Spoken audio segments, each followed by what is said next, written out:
Հայաստանը դեռ 10 տարի ժամանակ ունի Մեծամորիա ատոմակայանի գործող էներգաբլոկի շահագործումը շարունակելու համար, իսկ Ալիևն արդեն իսկ խոսում է դրա փակման և դրանից հետո Հայաստանի էներգետիկ ապագայի մասին, հայտարարելով, որ շահագործման ժամկետի երկարաձգումը չի կարող անվերջ շարունակվել և վաղ թե ուշ այն պետք է փոխվի։ Վերջնանպատակը մեկն է՝ Հայաստանին զրկել էլեկտրաէներգետիկայից, զգուշացնում է Արման Աբովյանը։ Մենք գիտենք, որ Թուրքիան և Ադրբեջանը մշտապես նպատակ էին դրել, թերևս խորհրդային ժամանակներ, Թուրքիան, Ադրբեջանի հետ մենք խորհրդային միությունում էինք, զրկել Հայաստանին ատոմային էներգետիկայից։ Ինչի համար, որովհետև էներգետիկ անկախությունը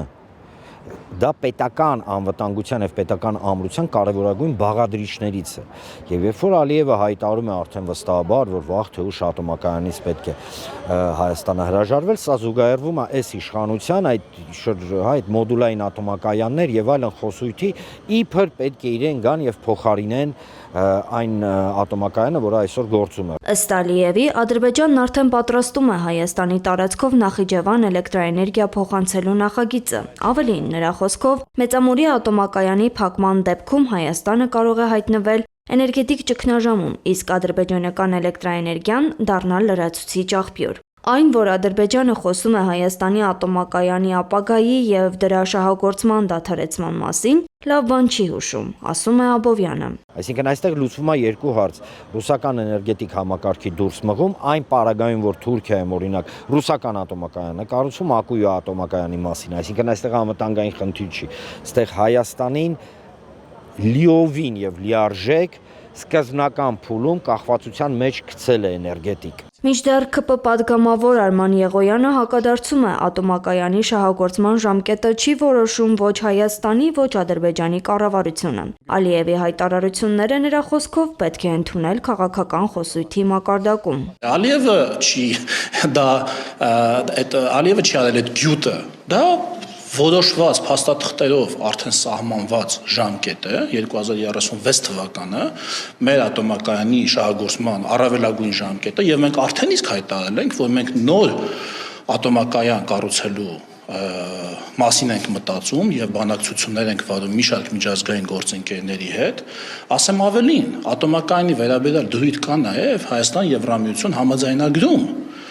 2017 թվականին։ Ոչ թե համաձայնագիրն է որոշում ժամկետը, այլ քանի որ այդ ժամկետը կա, այնտեղ է գտել համաձայնագրում, հավելում է Եղոյանը։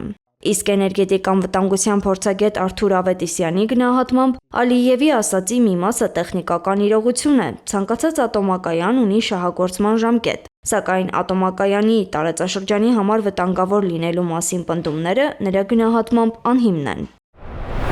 Շատ հանիրավի մեղադրանքներին, թեև այս անգամ ինքը ևս էլի ստիպված է ընդունել, որ ՄԱԳԱՏԷ-ի մասնագետները, փորձագետները հավաստել են, որ ատոմակայանը, հայկական ատոմակայանը Մեծամորիայը լիովին անվտանգ է։ Հետևաբար անգամ ինքը ստիպված է դա հավաստել։ Իհարկե այն ժամանակ, երբ մենք ցիտում էինք հայկական մասնագիտական, փորձագիտական շրջանակը ՄԱԳԱՏԷ-ի գլխավոր տնօրենին կամ փորձագիտական կապիկները ՄԱԳԱՏԷ-ի, հիմա ինքը անձամբ դա ընդունում է։ Փորձագետը միաժամանակ շեշտում է, Ալիևի հայտարարությունը պետք է դիտարկել նաև քաղաքական ենթատեքստում։ Իրենց վաղեմի նպատակից, իսկ իրենց վաղեմի նպատակը դա Հայաստանին զրկել խաղաղ միջուկային ատոմային էներգետիկայից տարբեր գործիքակազմերով, այդ թվում քարոզչական։ Գործող էներգաբլոկի շահագործման ժամկետը նախատեսվում է երկարաձգել մինչև 2036 թվականը, բայց փորձագետի խոսքով առանցքային հարցը ոչ թե այն է, թե երբ կփակվի գործող կայանը, այլ թե ինչով է այն փոխարինվելու։ Նաև Ալիևի ենթատեքստը այն է, ասացի ենթատեքստը նաև, որ շահագործումից հանելուստում նոր ատոմական չի լինելու, իսկ մեր այդ թվում ոչ միայն մասնագիտական փորձագետներ, այլև պաշտոնական բոլոր փաստաթղթերում հստակ նշված է, որ Հայաստանը պետք է ունենա նոր ատոմային կայան կամ ատոմային ռեակտոր, եթե ավելի մասնագիտորեն եւ ճիշտ խոսենք։ Հետևաբար